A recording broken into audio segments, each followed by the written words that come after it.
Cette guerre fait partie du refoulé traumatique dans la mémoire collective des Français et de leur récit national. Assurément, nul n'est enclin à se souvenir des défaites, surtout quand celles-ci se terminent par une guerre civile, la Commune de Paris, dont derrière moi, on voit le monument expiatoire, le Sacré-Cœur. J'examinerai successivement les marins en mer.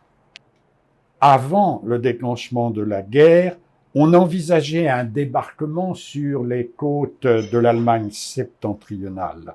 Mais, quand il s'est agi de la réaliser, en dépit de l'écrasante supériorité navale française, la plupart des bâtiments, calant entre 6 et 9 mètres, ne purent s'approcher des côtes et l'on dut rapidement abandonner l'idée d'un débarquement.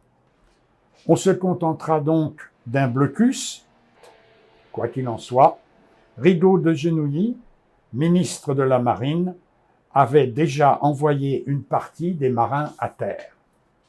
Les marins à terre, justement, il y a bien évidemment ceux qui tiennent les forts de Paris assiégés et qui participent aux différentes sorties pour tenter de briser le siège. Il y a les marins aérostiers. En effet, faute d'aéronautes disponibles, on fait appel à des marins pour servir de pilotes aux 67 ballons montés qui s'échapperont de Paris assiégé. J'évoquerai aussi le 5e bataillon de mobile de Saint-Malo, qui était composé d'hommes originaires de Saint-Malo, de Saint-Servant, de Châteauneuf, de Cancale, de Dole, de Combourg et de Tinténiac. Il faut mentionner qu'il s'est illustré notamment lors des batailles du plateau d'Avron, où Ludovic Ovius, petit-fils de l'ancien maire de Saint-Malo, a été mortellement blessé, puis celle de Buzinval.